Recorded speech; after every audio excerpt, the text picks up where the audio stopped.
Lek dhek masuk Islam untungmu apa? Lek ora masuk Islam rugimu apa? Lho kadare mangan sak piring awakmu kok nyaratno Islam ngerti ya Ibrahim wong iku tak kei mangan 56 tahun. Mergo dhek wis umur 56.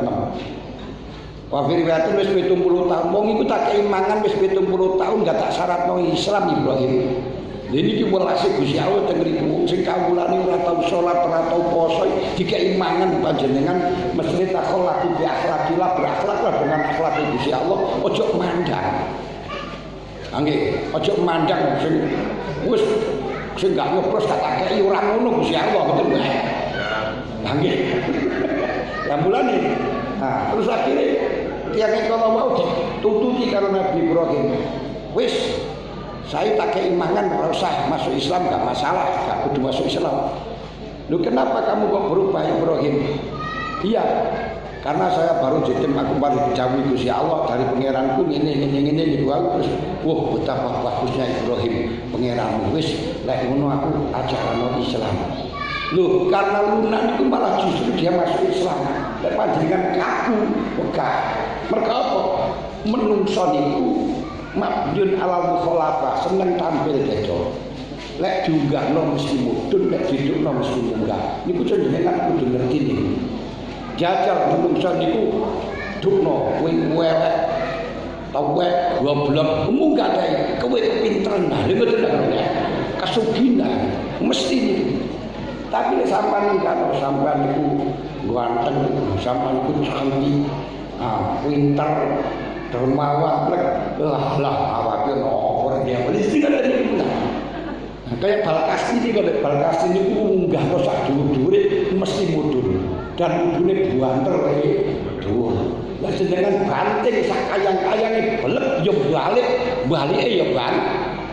Hati-hati niku penting niku panjenengan gunakan dalam menjadi pimpinan kudu roh kadane wong-wong ngoten aja dibantingi kabeh malah munggah kabeh ya. Ora duwe swara panjenengan. Lha niki penting. Lah cuman karena di dalam Nahdlatul Ulama dengan menjaga persatuan ini adalah untuk akidah sunnah wal jamaah, untuk kerukunan, untuk kebersamaan, untuk kebersatuan. Dalam menjaga kesatuan tadi sudah saya sampaikan orang usah nyangkut urusan agama. Agama itu urusan pribadi kita karo sing kuwasa. Walah ora tau gelem salat moh ngojo. Wis urusan salat ya salat ora usah panjenengan remehno wong. Panjenengan kepin poso sakarepmu, salat 1000 rakaat sakarepmu, poso bendina sakarepmu, tapi aja meksa wong liya. Aja nuntut wong kongkon kaya awake, tapi awake aja katut karo wong liya. Kan penak to rukun ngeten. Makanya program Nahdlatul Ulama saking PBNU di sini PBNU mengecam tentang masalah kampanye dengan identitas. Oleh karenanya niki kula saking PD mohon hormat dengan memohon dengan hormat lagi sangat jangan sampai menggunakan fasilitas Nahdlatul Ulama untuk kampanye. Sampai nyobloso melok partai opo terserah, tapi jangan membawa gerbong Nahdlatul Ulama, jangan membawa gerbong organisasi. Jangan paham ya. Jadi NU organisasi keagamaan bukan organisasi politik. Kenapa? NU niku ibarate kayu gomedhe. Lah politik niku saiki padha karo mesti sak kaya-kaya pot-pot ngeten iki lho. Ora iso nek kayu gedhe sampeyan lebokno pot niku ora iso. Enggak sedeng. Nanti kalau NU itu hanya membela satu partai melok niki tok, akhirnya partai-partai lain yang di situ orangnya juga NU, juga Nahdlatul Ulama, Ahlussunnah Jamaah ngedoh. Makanya program Nahdlatul Ulama semuanya Orang NU di mana saja berada, mari kita bersama-sama membangun Jamiah Nahdlatul Ulama, mari bersatu. DPR sing diai, mari kita bersatu. Sing penting nggawa identitas Nahdlatul Ulama. Tapi lek kampanye ojo pisan-pisan NU digawa. Mergo liyane niku nggih meri. Saged paham nggih? Mulane iki penting. Hadir acara muslimatan, acara patayatan wis ora usah apa niku jenenge ngekeki iki sambutan dari DPR PDI ora oleh niku mboten ya. Kata nggih. Mboten usah, tidak boleh kita semacam itu. Jadi NU organisasi keagamaan warganya terserah akan memilih partai itu merupakan hak warga negara, bukan hak wong NU. Tidak ada NU itu milih, tidak punya hak pilih wong NU. Yang punya hak pilih adalah warga negara Indonesia. Panjenengan sebagai warga negara Indonesia gunakan hak suara, terserah siapa yang panjenengan mantep, siapa yang panjenengan percaya. Tidak usah panjenengan membawa NU harus dukung ini. Pun katek NU niku organisasi pun kawaan melok di partai pun nate diapa kita. Nggih diapa kita mboten ini. Nah, terus ono iki biar mendirikan NU dan seterusnya.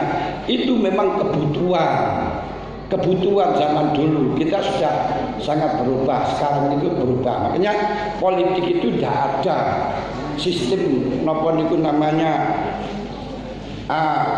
politik niku mboten nenten kawan permanen, tidak ada lawan permanen, tidak ada sistem permanen, yang ada kepentingan permanen. Niku sing enek ngoten niku tok. Pokok yang penting mana jalan yang pas, yang maslahah. Niku dawuhe Syekh Ukel, maka nabi lan aproba ilan nasi aproba ilan nasi maslahatan al maslahatan wa abada ilal fasad wa illam nazal bi wahyun.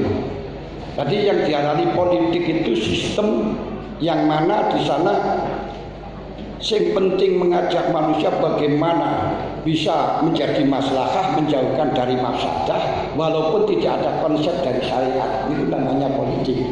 Cara Imam Ghazali jawabkan asyasah fi tidhamin nas ila thoriqil mustaqim al-munajji fid dunya wal akhirah al-munajji fid dunya wal akhirah.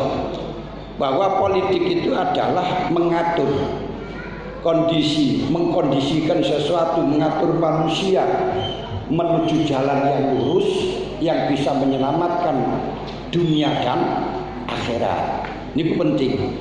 Makanya termasuk diantaranya dalam politik itu tidak harus ada petunjuk dari Quran, tidak ada petunjuk dari hadis. Sebagaimana zaman Abu Bakar, politiknya beliau telah merangi kepada orang-orang yang tidak zakat. Yang pada waktu itu Sayyidina Umar sudah tidak sepakat, tapi setelahnya tahu maksudnya adalah sepakat. Padahal tidak ada dalam zaman Kanjeng Nabi merangi orang-orang yang tidak mau zakat. Termasuk dalam Sayyidina Utsman, dalam Sayyidina Abu Bakar juga beliau diperintahkan oleh Sayyidina Umar untuk mengumpulkan Al-Quran. Niki politik, mengumpulkan Al-Quran. Padahal Al-Quran itu belum pernah dikumpulkan dan tidak pernah dilakukan oleh Rasulullah. Rasulullah juga tidak pernah memerintahkan, Quran pun juga tidak pernah memerintahkan. Tapi ketika sudah perang dengan Bani Yamamah, di mana waktu ini wong hafizul Quran yang gugur 70 orang, khawatir Sayyidina Umar kalau semacam ini nanti yang hafid hilang, Quran hilang. Akhirnya memerintahkan kepada Sayyidina Abu Bakar agar menulis Al-Quran, karena waktu itu pemerintahnya adalah Abu Bakar. Abu Bakar tidak mau. Bagaimana saya bisa melaksanakan apa yang tidak dilakukan oleh Rasul dan tidak pernah diperintahkan oleh Rasul? Tapi berdebat terus, berdialog sampai 3 hari. Baru Abu Bakar menerima kebenaran itu dan akhirnya memerintahkan Zaid bin Sabit sebagai sekjen Nabi Muhammad ketika waktu ada turun wahyu. Zaid bin Sabit diperintahkan untuk menulis.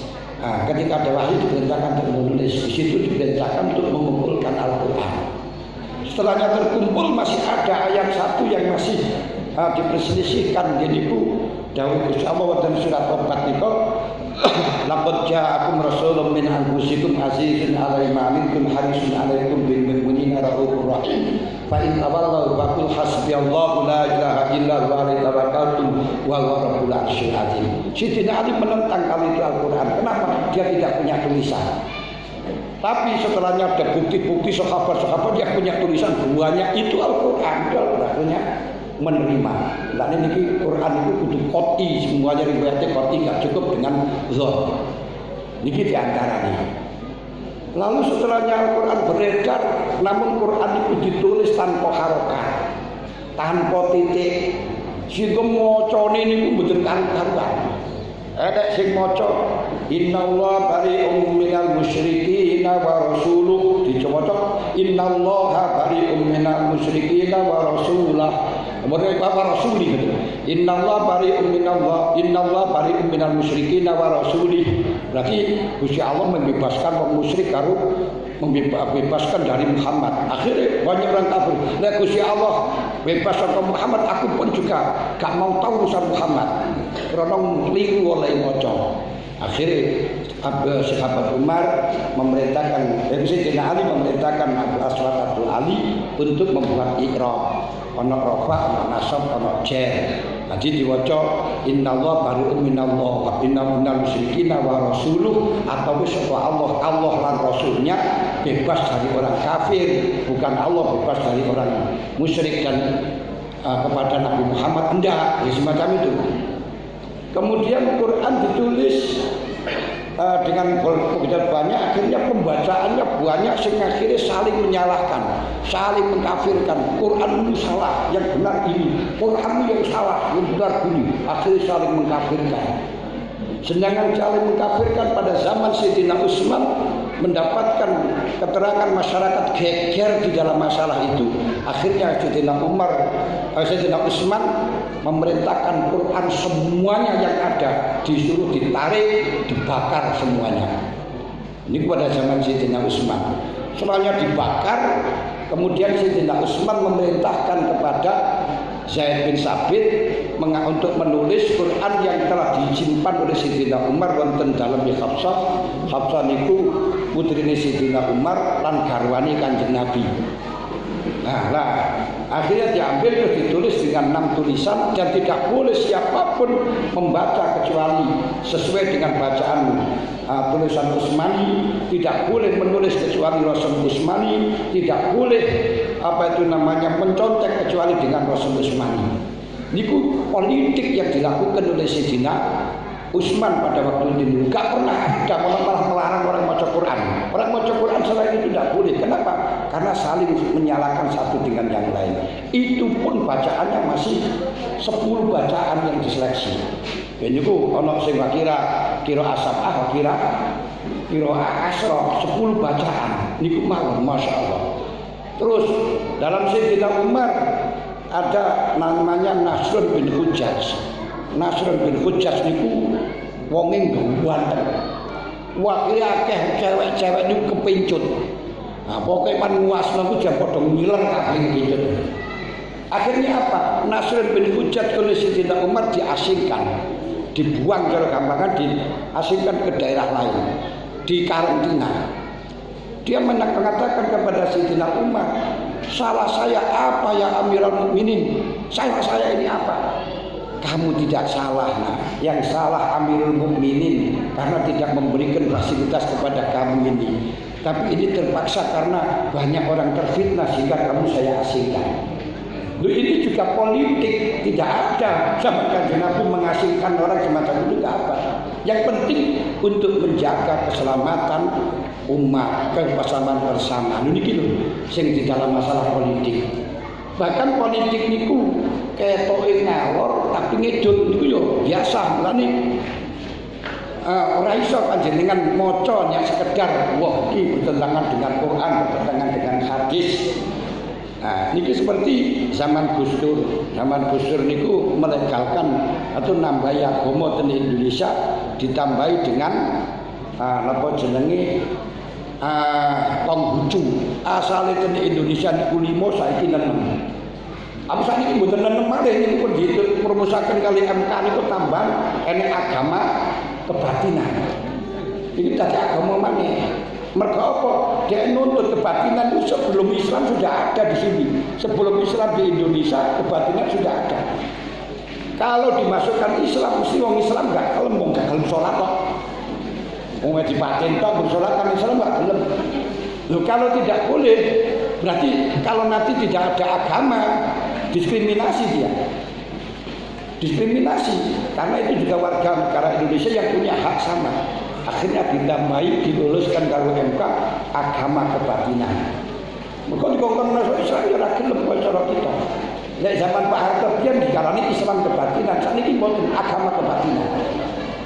Termasuk Ahmadiyah. Ahmadiyah kalau di situ dikatakan Islam Ahmadiyah, orang Islam nggak terima. Kenapa? Dia masih mengakui ada nabi lagi, yaitu Mirza Ghulam Ahmad. Kalau kita mengatakan ada nabi lagi selain Nabi Muhammad, kafir, mujmaun alaih. Nah, dia itu yakin yang ngoten niku. Nah, terus kalau memang dia itu tidak boleh Islam, nah, terus maunya gimana? Kenapa tidak beragama? Kalau tidak beragama tidak boleh. Di Indonesia adalah ketuhanan yang Maha Esa, harus semuanya beragama. Akhirnya dilegalkan lagi agama Ahmadiyah. Begini nih. Sehingga di Indonesia ini agama beraneka ragam macam dan saat ini kalau dulu itu 6, sekarang itu pun kuat. Nah, Gus Dur itu merealisasikan atau mempersilahkan Konghucu ini saya nggak paham kafir. Kenapa? Karena mereka meridhoi dengan kafir. Oh, harudul kufur. Loh, cobalah kita pandang apakah Gus Dur itu ridho dengan adanya Konghucu. Ya saya yakin enggak, bukan ridho dengan agama itu enggak. Tapi itu sifat negarawan dan sebagai politik. Kenapa kok politik? Jajal niku lek mboten dipecah. Akhirnya dia juga tidak masuk Islam, bergabung dengan Kristen. Lalu zaman Pak Harto Konghucu itu enggak ada tapi gabung dengan Kristen. Apa yang terjadi akhirnya? Rumah sakitnya wong Kristen gede, sembarang gede karena dibiayai ke Cina. Cina ini pun masuknya Kristen. Tapi dan hubungan kita dengan Cina, di Indonesia dengan Cina juga rendah. Tapi Gus Dur Masya Allah, pandangan yang luar biasa. Dikai agama sendiri, ini boleh Konghucu. Apa yang terjadi? Akhirnya yuk pecah dengan Kristen, akhirnya berkeping-keping, jangan nggak masuk ke Kristen lagi. Dan hubungan Indonesia dengan sana kuat. Akhirnya orang-orang Indonesia, orang Islam di Indonesia di sana mendapatkan fasilitas yang luar biasa karena orang Cina di sini dikai fasilitas. Itu. Nah, niki politik. Dasar politik kaya ngoten niku ngajine kudu rada tuwek, kudu rada gedhe ora cukup hanya surat taufik, ridho bil kufri kufur betul. Seperti itu menjaga gereja niku politik niku. Dalam rangka apa kok jaga ini nyelametno negaraku warga kita yang minoritas di daerah-daerah mereka biar dilindungi. Kita harus juga imbal balik melindungi itu. Kedua, melindungi mereka bukan melindungi agama surat ibadah kita orang nulungi ibadah, tapi melindungi keamanan warga negara Indonesia sebab banyak teror-teror yang pada waktu itu sasarannya akan yang minoritas. Niki hakikatnya bukan gereja tapi jaga keamanan negara Republik Indonesia biar tidak chaos, biar tidak terjadi teror. Karena kalau teror yang jelek juga Islam, karena dianggap Islam itu teroris. Niki penting. Yang semacam ini politik. Mulane pernah pada zaman Nabi Daud alaihissalatu wassalam, Nabi Daud itu menghukumi ada dua orang perempuan geger rebutan anak. Sing jari sing dua iki anakku dengan bukti-bukti iki, sing jari sing nom iki anakku bukti-bukti iki. Tapi karena yang pinter ngomong, yang pinter membuktikan itu sing tua, akhirnya dimenangkan dengan Nabi Daud. Ya saniki niku ten pemerintah niku ora sing bener sing dimenangno ndak sing pinter ngomong, pinter membuat ucap, menyampaikan bukti walaupun niku ngapusi niku bisa menang. Mulane yang benar di penjara yang salah tertawa itu niku ngoten mulai saya enggak pinter. Bisa kalah. Wong kata-kata napa niku namanya habisi mboten mau apa niku jenenge hajar mulai masale ngono wis dipermasalahkan kok ora ndelok sing nganggo iki berarti kan gak dikongkon bunuh dari jare pengacarane Sambu niku lho sing pinter ngomong ngoten ya. Hajar udah ada perintah bunuh hanya hajar tapi kenapa kok dibunuh lah ini padahal kayak hajar mesti enggak mau tembak sih penembak itu lah ya niku sing permainan kata-kata yang semacam niki niku ten iki wacane ngoten. Akhirnya setelah yang dimenangkan itu sing tua Nabi Sulaiman datang dibatalkan hukum tersebut. Enggak, gini saja, biar adil anak ini akan saya belah jadi dua. Biar adil, parwedan. Terus dicelok reaksinya sing tua, ya enggak apa-apa saya siapkan. Sing nom, enggak sudah saya kalah, biar diambil saja, biar diambil. Akhirnya Nabi Sulaiman, ini anak miliknya yang muda, bukan yang tua. Karena naluri orang tua pasti akan membela anak. Orang tidak membela anak bukan anaknya. Loh, ini politik. Nabi Sulaiman akan membelah tidak, tapi ingin tahu tanggapan mereka itu bagaimana. Loh, ini jenenge politik. Ini politik. Makanya kalau sampai akan bahwa sekarang itu NU lagi mengatur tentang politik atau menata negara bangsa atau negara baru. Kalau mengangkat masalah negara baru itu konsep-konsepnya memang sudah berbeda dengan zaman biyen. Biyen ono daulah Islamiyah, sakniki mboten-mboten daulah Islamiyah, perbatasan laut barang biyen enek, sakniki nggih mboten enek biyen. Terus yang niku berada di penduduk manapun di negara manapun gak masalah. Sakniki mboten pareng panjenengan moro-moro nang negara liya niku mboten pareng ya. Kudu ana paspore ono anune kabeh. Biyen pimpinan satu sakniki mboten per negara duwe pimpinan. Makanya kalau di situ akan membuat khalifah satu pimpinan niku kesiangan niku niku ora paham di dalam masalah sejarah sama sekali teng niku dianggarane. Niki kalau dulu kaya wong perang niku iya kumingkum miatur sabiratun ya glibu miateni biidznillah 100 melawan 200 kalian mudun. Tapi saat ini kekuatan perang tidak dilihat dari banyaknya orang, banyak tentara, enggak, kekuatan senjata, betul. Kekuatan senjata masih wong 1000 musuh wong siji nggo senjata nuklir ya 1000 iso entek kabeh itu lho.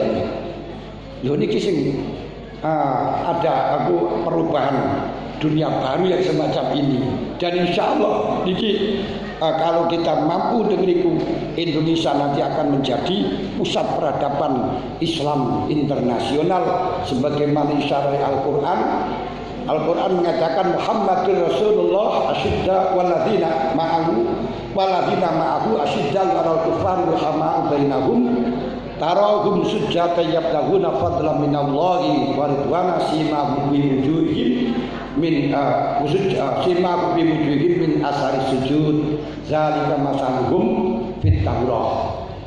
Jadi peradaban Islam pertama kali Muhammadur Rasulullah yang dipimpin oleh Nabi Muhammad jaya sampai 23 tahun sukses mengembangkan Islam sampai terus dikasih dengar oleh Allah Ta'ala. Jadi itu di dalam akhir haji wada Allah Ta'ala menyampaikan al-yawma akmaltu lakum dinakum wa atmamtu alaikum nikmati wa raditu lakumul Islam madinah. Kedua, setelahnya itu walladzina ma'ahu dipimpin oleh orang-orang yang bersama Muhammad yaitu para sahabat. Dalam sahabat mampu menaklukkan beberapa negara-negara seperti membuka Mesir termasuk Gaza, itu hasil taklukan Sayyidina Umar pada waktu itu. Terus tapi walaupun di situ Islam jaya di dalam waladina ma'ahu, semuanya pemimpinnya mati dibunuh. Nah, ini Sayyidina Umar mati dibunuh. Yang membunuh adalah apa itu namanya orang Majusi dan lain-lain. Termasuk Sayyidina Ali yang membunuh Sayyidina Ali wong hafizul Quran. Wong ini ku ahli tahajud waduh ireng. Ini lho wong Khawarij. Sayyidina Utsman juga wafat dibunuh. Sampai wafatnya Sayyidina Utsman niku Masya Allah dalam waktu niku nggak ada yang takziah, yang ngantarkan hanya 12 orang. Kenapa? Karena diisukan, difitnah bahwa Sayyidina Utsman korupsi sampai di daerah di demo sampai ribuan orang itu. Niki kalau terjadi sampai sama saat ini terus sudah sembunyikan ketentang. Dan ketika di situ membawa Islam dijadikan sebagai tameng, Masya Allah, Imam Ahmad bin Hanbal dipenjara gara-gara negara ikut campur dalam agama, disuruh menekatkan bahwa Quran itu hadis. Tidak sahabat apa dulu Imam Ahmad bin Hanbal betul dipenjara, dipukuli, tetap mengarani Quran hadis. Dia mengatakan tetap Quran itu adalah khotim. Husain bin Mansur Al-Hallaj dibunuh karena dianggap sesat. Sayyidina aku termasuk Imam Malik dipenjara sampai dipukuli 100 kali pukulan. Kenapa? Karena dilarang untuk berfatwa bahwa tolak dipaksa itu gak jadi, tapi dia tetap berfatwa, akhirnya dipenjara. Ini kalau nanti terus seperti ini negara akan ikut campur di dalam masalah urusan agama. Nanti pemimpin ini sing gak podo kalau kita akhirnya ziarah kubur diarani musyrik. Terus mereka tawasul diarani musyrik, lan musyrik faktul musyrikin min haitsu wajad tumuhum repot mulai musyrik harus dibunuh. Makanya keamanannya dipisahkan antara urusan negara. Negara harus melindungi agama, harus memberi fasilitas pada agama, itu tidak boleh mengatur secara detail dalam masalah urusan agama, itu urusannya kiai. Tapi kiai tidak boleh ilzam, tidak mampu untuk mewajibkan atau melarang. Sedangkan mewajibkan dan melarang tetap urusan negara. Urusan negara melani dan panjenengan kok rabi ora usah menggunakan KUA, yo mengko anake aja nuntut dadi oleh warisan. Nah, ini kisah cara kiai ya nuntut kiai dari warisan ya. Nah, ini gak bisa. Kita tetap urusan interaktif niki wewenang negara. Kayak urusan warisan, ini urusan negara. Sebab apa? Urusan untuk persengketaan satu dengan yang lain, ini yang punya ilzam, yang mewajibkan kalau nggak mau penjara, ini hanya negara. Ini penting. Kemudian kalau di dalam masalah urusan nahi munkar, kalau dia pokok sing mampu itu boleh amar ma'ruf munkar, ma'mur amin munkar, paling gak biati wa ila fabilisan wa ila fabilqad wa ala dzikrillah. Saniki mboten saged. Kalau sampai panjenengan amar ma'ruf nahi munkar aja saja nang wong liya, anake ae nyolong sampean gebuki. Lho, KDRT mlebu penjara panjenengan 20 tahun. Jadi kita nggak iso. Nah, makanya diatur siapa yang sebenarnya berkewajiban amar ma'ruf nahi munkar dengan yadun. Di Indonesia kata amar, man ra'a minkum munkaran falyughayyirhu bi yadihi wa ila fabilisan. Amar niku adalah napa niku namanya ilzam ma lam yalzim. Ilzam mewajibkan. Jadi tolabu ma tolabu iltizam, tolabu ma yalzam, memerintahkan atau menuntut dengan ilzam. Itu tolabul fi'li ilzaman itu jenenge amar. Tolabul fi'li bil ilzam harus itu jenenge amar.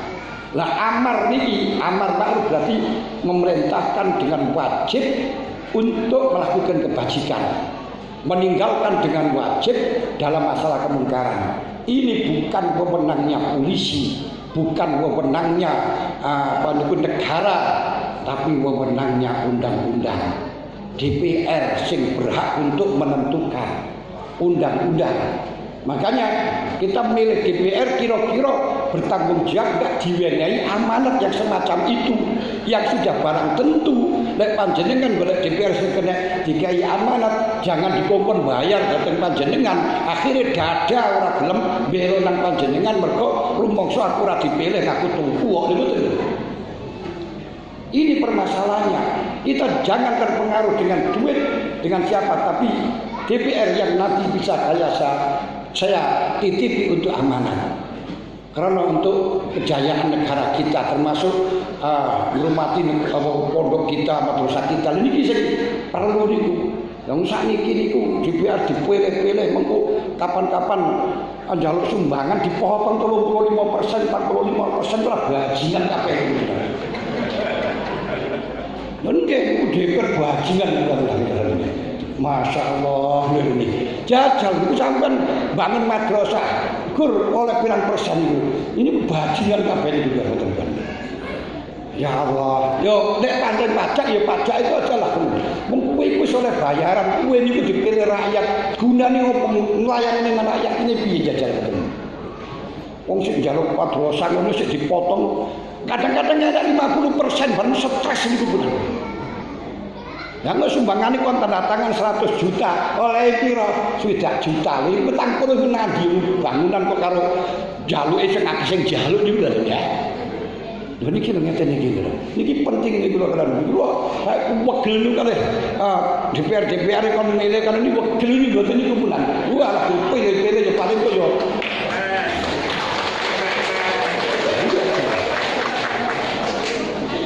Nggih saestu niku.